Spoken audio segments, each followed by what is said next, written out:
¿Le parece si oramos esta mañana para que la palabra de Dios sea traída con el debido cuidado, pero sobre todo que el Espíritu Santo obre en nuestras vidas? Que esa es la petición más importante, que el Espíritu Santo nos hable, nos redarguya, nos enseñe, nos oriente, que esa es precisamente la razón, además de que nos consuele, por la cual el Espíritu Santo fue dejado en esta tierra después de que el Señor Jesucristo ascendió. Oramos.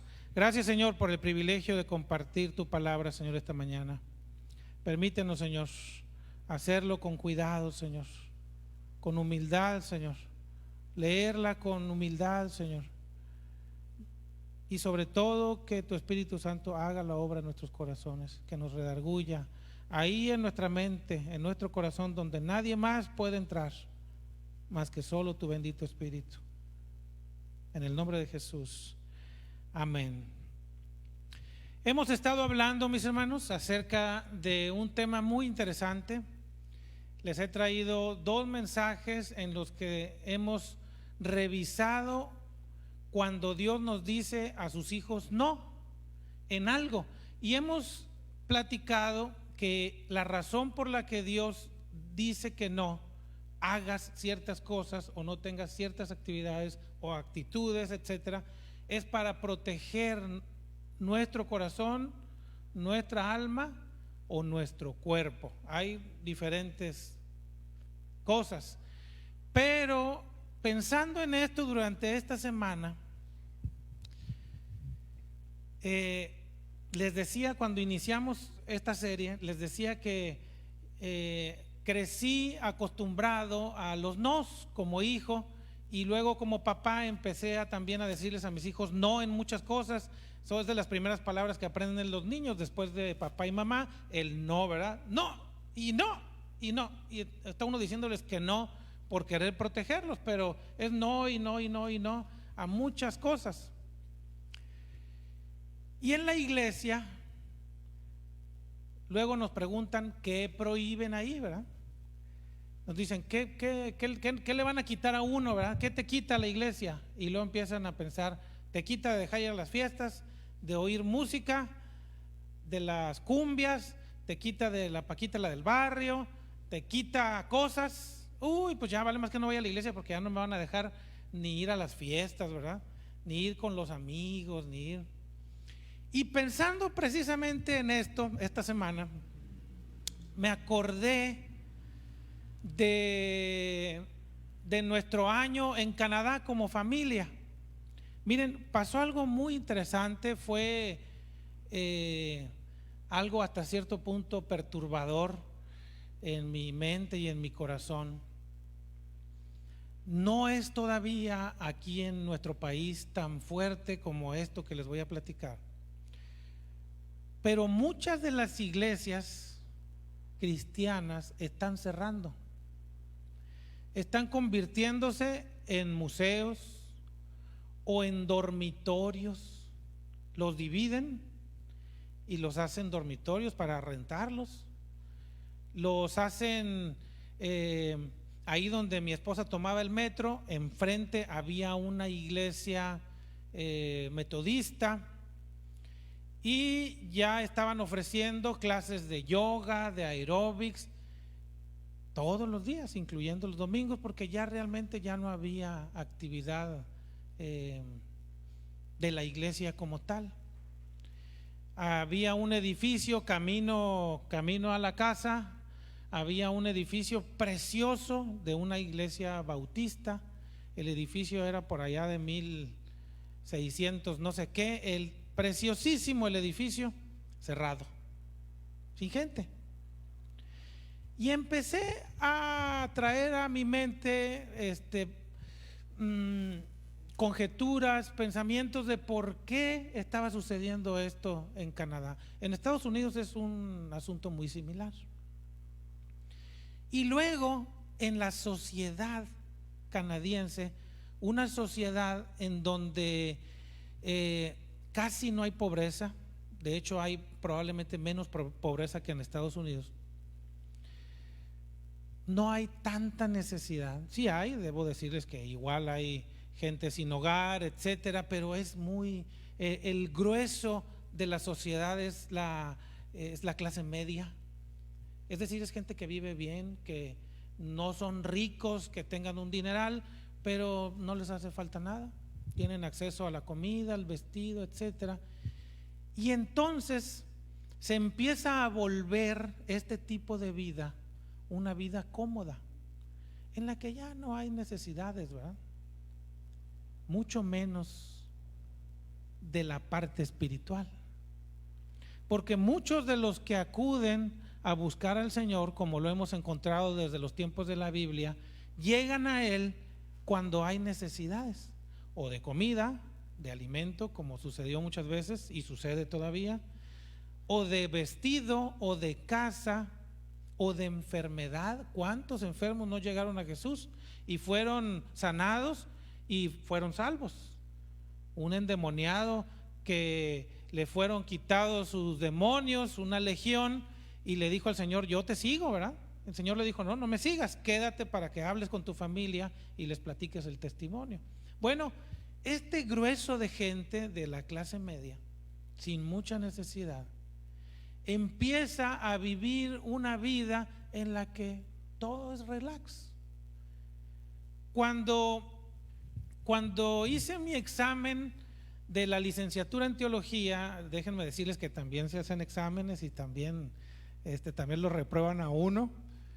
Si no, pregúntenle a Joel, perdón, se me salió, pregúntenle a un alumno, pero luego ya hizo la materia y la pasó, ¿no? Que por cierto fue griego, que es muy difícil. Ya no, si me está viendo me va a regañar. Bueno, también hacía unos exámenes. Hice mi examen final con unos sinodales, con 4 pastores. Y cuando le están haciendo a uno el examen, le preguntan cosas de la Biblia o de la historia del cristianismo. Y me hicieron una pregunta que, por cierto, me la supe como 3/4, pero me la tomaron buena. Me dijeron: platícame. Por cierto, fue el hermano Juan José Moreno quien me preguntó. Me dijo: háblame acerca de la historia de la iglesia, desde Jesucristo hasta el día de hoy. No quería nada, ¿verdad?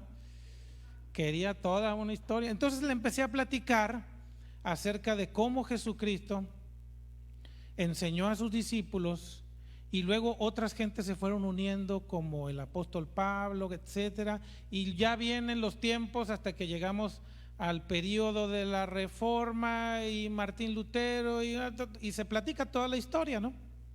Hasta nuestros tiempos. En la historia del cristianismo y en la historia del mundo hemos vivido la iglesia cristiana muchas etapas. Algunas de fuertes avivamientos, otras más tranquilas.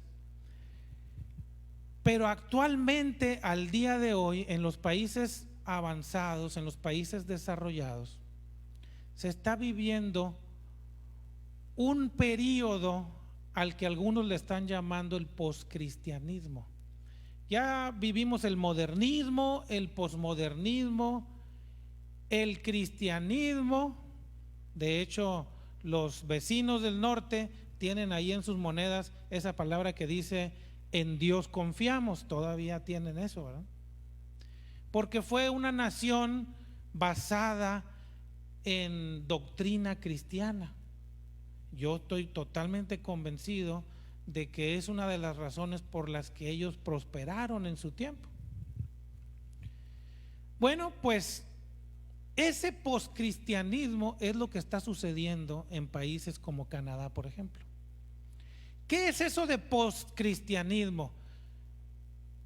Es personas que de alguna manera han tenido contacto con Dios, con la iglesia cristiana, con Cristo, con la religión, le llaman algunos, que conocen, que crecieron como niños, que escucharon, pero que al día de hoy son solamente simpatizantes. Conocen, están de acuerdo, pero no hay problema. Y miren qué interesante esta situación que sucede en la gente que ya ha conocido de Cristo. le conocen, viven incluso experiencias con Él, son sanados, son salvados, pero empiezan a relajarse en su cristianismo y empiezan pues a pensar que no pasa nada, que todo está bien. Dejan de ir unos días a la iglesia, dejan de leer su Biblia, dejan de orar y empiezan a coquetearle un poco al mundo, a las actividades del mundo, y están tan a medias como logran sentirse bien. Es la doctrina de un poquito de Jesús, un poquito de la iglesia, tanto que sea suficiente para que no me sienta mal, que no me sienta perdido. Así que le buscan. Esto, mis hermanos, que les estoy platicando del postcristianismo tiene mucho que ver con la gracia. Esta mañana nuestro hermano Pedro Alanís nos hablaba de la gracia y el mensaje de hoy se llama Gracia y Verdad. Abran sus Biblias si son tan amables. Juan capítulo 1 versículo 14. Miren lo que dice, qué interesante. Juan capítulo 1 versículo 14. ¿Está listo? Juan capítulo 1 versículo 14 dice: y aquel verbo, está hablando de Jesús, si usted lee desde el principio, se está hablando de Jesús, y aquel verbo, es decir, Jesús, fue hecho carne y habitó entre nosotros, y vimos su gloria, gloria como del unigénito del Padre, lleno de ¿qué? De gracia y de verdad.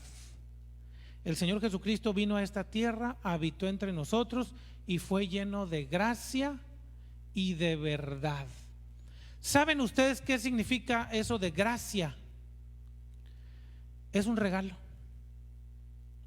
La gracia de Dios para nosotros es un regalo de salvación sin merecerlo. Esa es la gracia. De hecho, quiero que abran, si son tan amables, en Efesios capítulo 2, miren para que lo vean ustedes mismos también. Efesios capítulo 2, versículo 8. ¿Ya está ahí conmigo?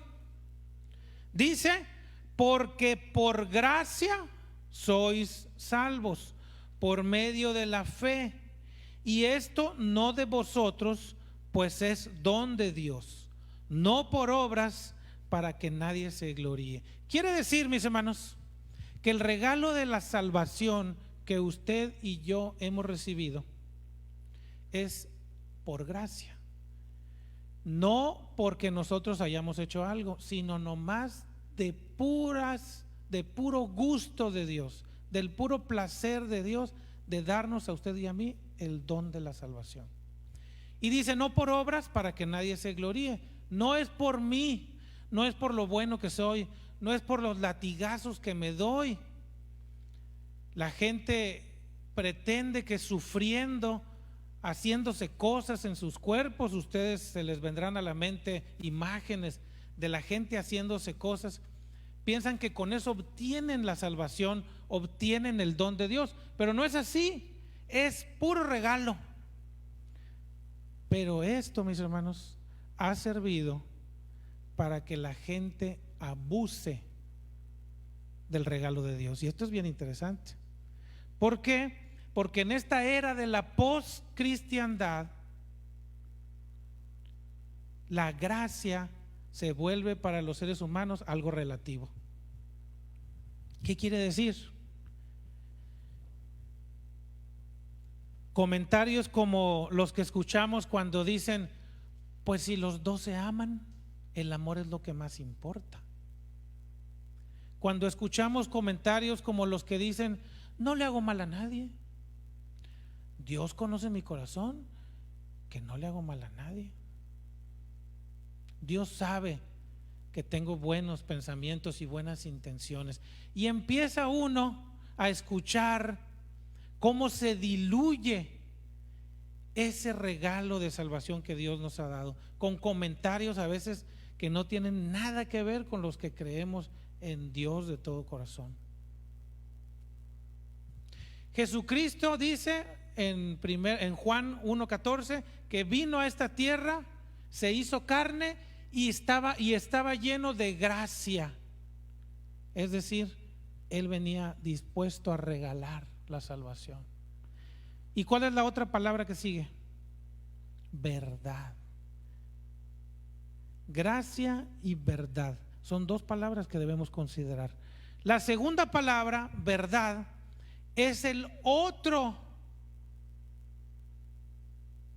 momento en que muchos cristianos, al haber recibido la gracia, se apropian de la verdad y se aferran tanto a ella que pierden la gracia. Ahí les va un ejemplo. En los tiempos en que yo era niño, que no hace mucho,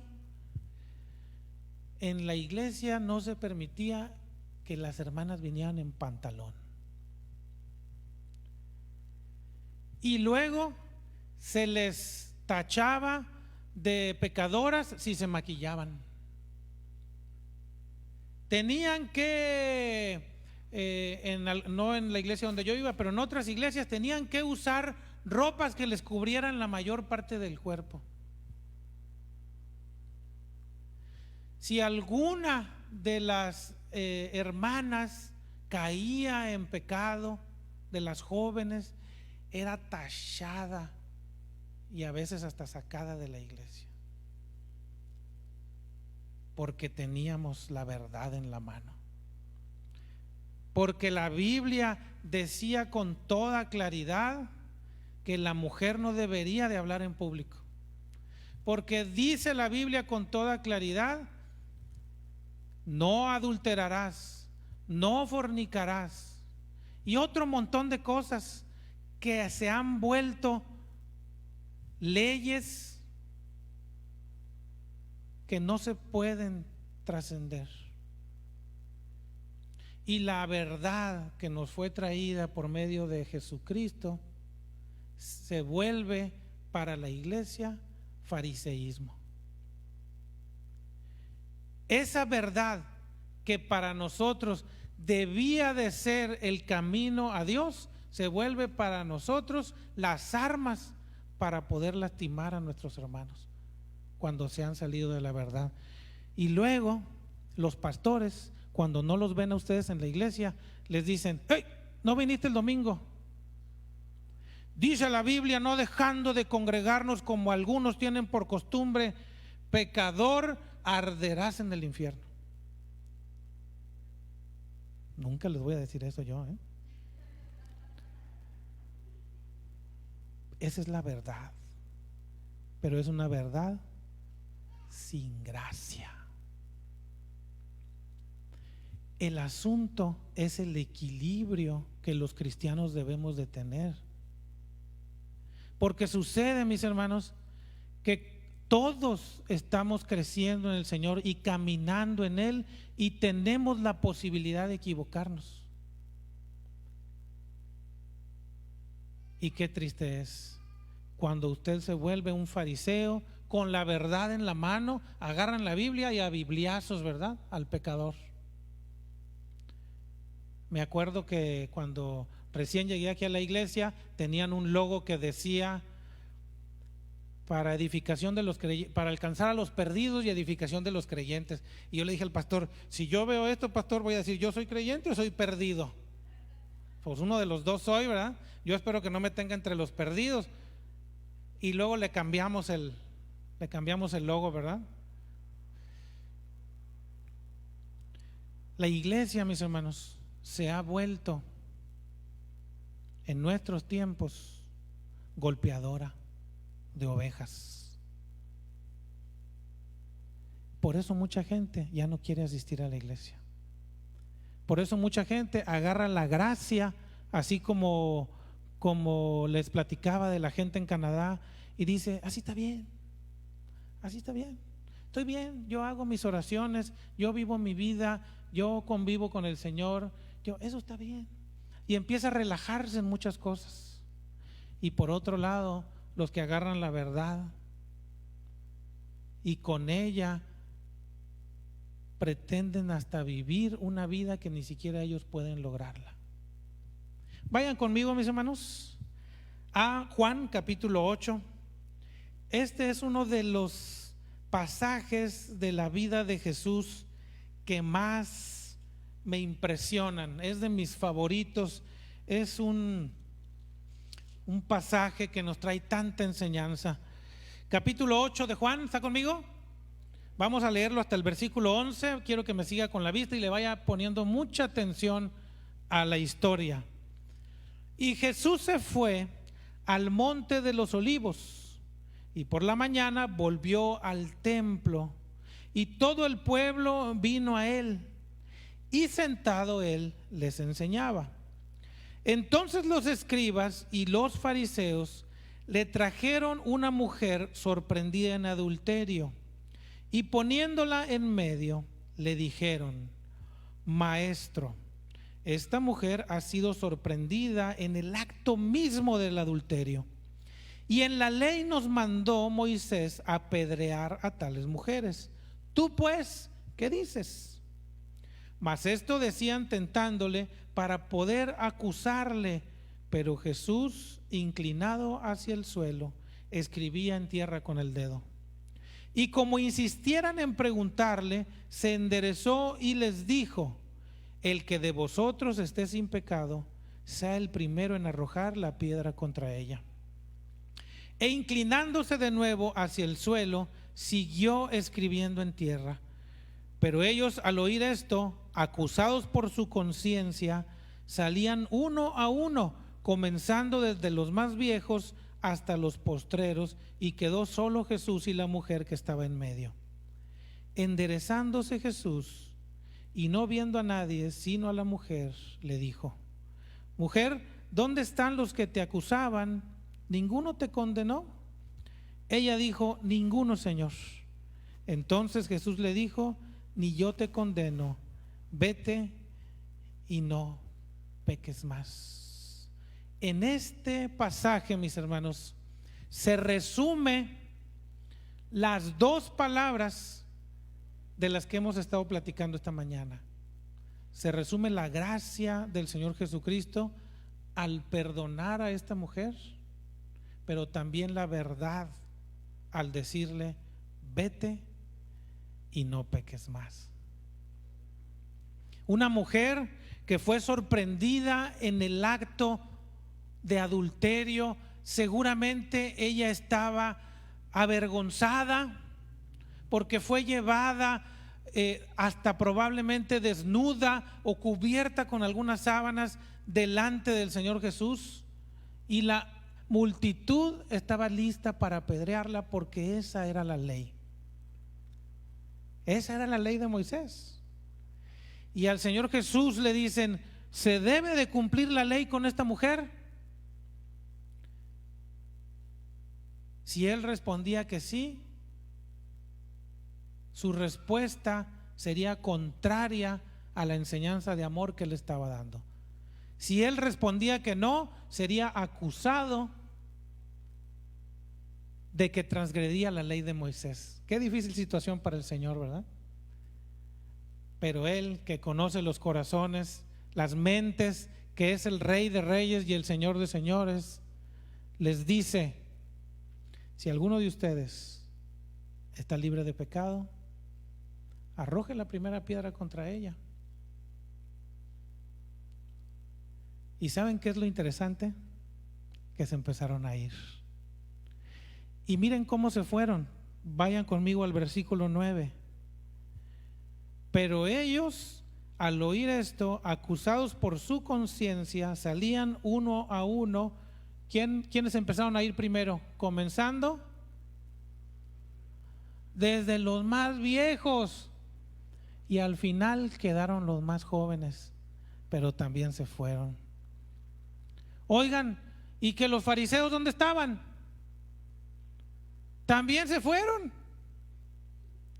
Yo hubiera esperado que los fariseos, que eran los que estaban acusando, que tenían la verdad en la mano, que eran los dueños de la verdad, yo hubiera esperado que por lo menos ellos se quedaran.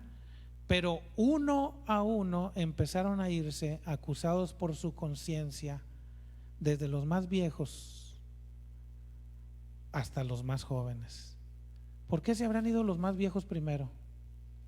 A mí se me ocurre que porque eran los que más pecados tenían. Se me puede ocurrir también que tal vez uno cuando es joven es muy aventado, no piensas las cosas, no matizas, o es blanco o es negro y te avientas.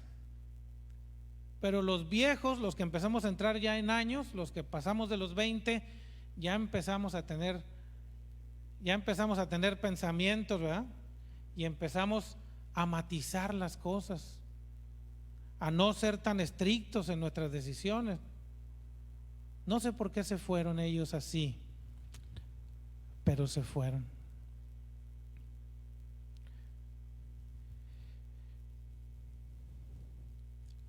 La gracia, mis hermanos, de Dios tiene la posibilidad de salvarnos a ustedes y a mí. Es el regalo. Y la verdad, dice la Biblia, nos hace libres a ustedes y a mí. Yo ruego a Dios que esta iglesia, sus miembros, nuestros visitantes, nuestros amigos, puedan abundar en gracia y en verdad. Dice el Señor Jesús, dice Juan del Señor Jesucristo, que el Verbo fue hecho carne y estaba lleno de gracia y de verdad. Haga una balanza en su vida. ¿Qué tiene más usted? ¿Tiene más gracia o tiene más verdad? Si tiene más gracia, tal vez usted esté medio relajado, ¿verdad? Diga, no pasa nada. Ahí nomás. Ahí me la voy llevando. Y busca a Cristo, busca a Jesús conforme a su necesidad, cuando se ocupa. Conozco muchos de esos. Están enfermos, los parientes se vienen al templo. Hay problemas en el trabajo, hay situaciones difíciles económicas, se vienen y piden oración porque saben que aquí entre los hijos de Dios está la fuente de gracia.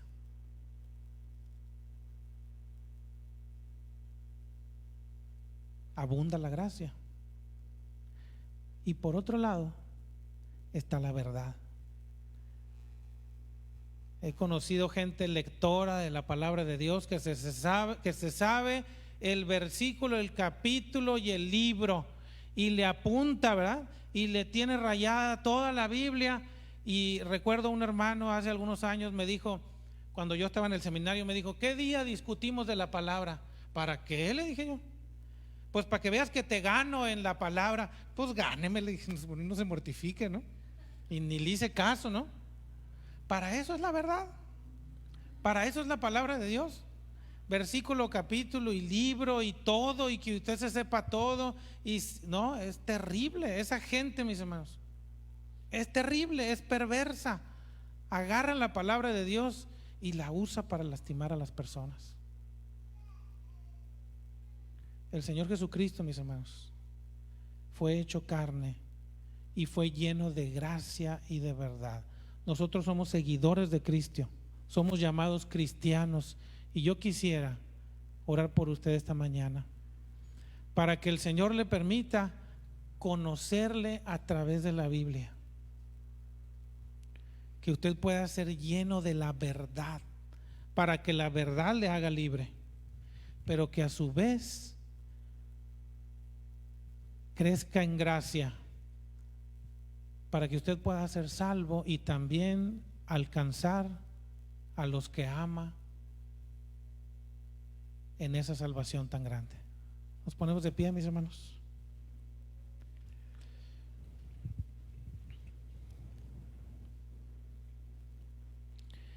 Qué hermoso regalo recibió esta mujer. Recibió el regalo de la vida por parte de Jesucristo y recibió el regalo de la salvación. Pero ¿saben qué? el Señor no la dejó ir sin darle la recomendación: no peques más.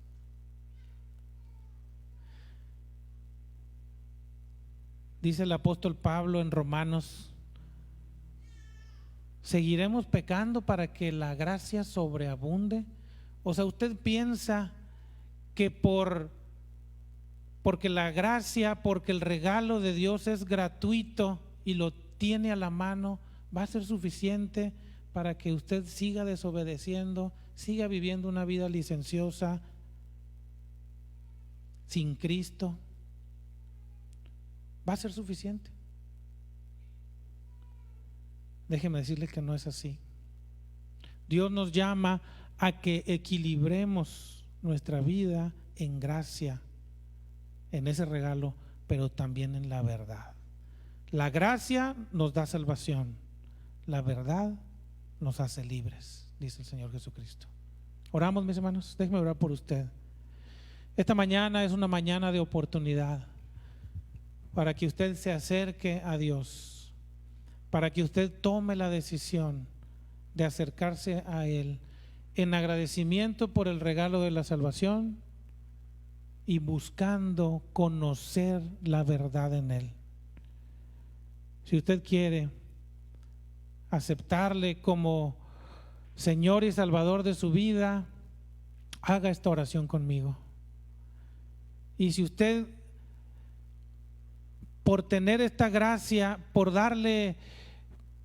menospreciarla tal vez sin querer, ha diluido su compromiso con Dios, esta mañana le invito a que retome, a que diga: Señor, yo quiero, Señor, tener el debido cuidado de la salvación que me has regalado y a la vez conocer la verdad. Esta mañana, Señor, yo te quiero rogar por esta congregación, Señor, por estos mis hermanos. Yo te quiero rogar que crezcan en ti, Señor, que su compromiso contigo sea de todo corazón, Señor, en espíritu, alma y cuerpo, Señor, comprometidos contigo, sabiendo que hemos recibido el regalo de la salvación, pero también en el compromiso de conocerte más día a día a través de la lectura de la palabra. No es como en aquellos tiempos en el que aquel que se equivocaba era muerto, como esta mujer adúltera. No es como en aquellos tiempos en que no había cabida para el perdón, que la ley prevalecía y las consecuencias también. Ahora no es así, Señor. Y tal vez porque no es así, algunos hemos diluido ese compromiso contigo, Señor. Nos hemos relajado en ese compromiso, en ese agradecimiento por la salvación. Yo te ruego, Señor, esta mañana que nadie de mis hermanos se vaya, Señor, de este lugar con ese pensamiento de seguir viviendo una vida relajada porque no pasa nada, sino al contrario, Señor, que hoy podamos irnos de este lugar en el compromiso, Señor, de buscarte todos los días, Señor, de saber que hemos recibido el regalo de la salvación y que debemos de cuidarlo con temor y temblor. Permite, Señor, que haya un equilibrio en nuestro pensamiento, Señor, en relación a la gracia y la verdad. Tenemos la verdad, Señor, así lo decimos y lo creemos. Tenemos la verdad en nuestras manos, la conocemos, la hemos leído. Te ruego, Señor, que nos permitas tomarla, Señor, junto con la gracia. Que en ninguna manera esa verdad sirva para lastimar a los que amamos, a nuestros hermanos, a aquellos que van creciendo en la fe, a aquellos que aunque tienen muchos años conociéndote pudieran equivocarse. Permítenos, Señor, que la gracia sobreabunde, que podamos amarles a pesar de sus equivocaciones, abrazarles y animarles a seguir adelante. Que esos pensamientos, Señor, a veces fariseos, egoístas, puedan desaparecer, Señor, de esta tu casa, de estos tus hijos, Señor. Y que esta iglesia crezca, Señor, en gracia y en verdad. Bendigo tu nombre esta mañana, Señor. Si hubo corazones, Señor, que te buscaron en esta oración, yo te ruego, Señor, que les permitas crecer en ti. Gracias, Señor, porque tú añades cada día a tu casa, Señor, los que habrán de ser salvos. Bendigo tu nombre, Señor, esta mañana, en el nombre de Jesús. Amén y amén.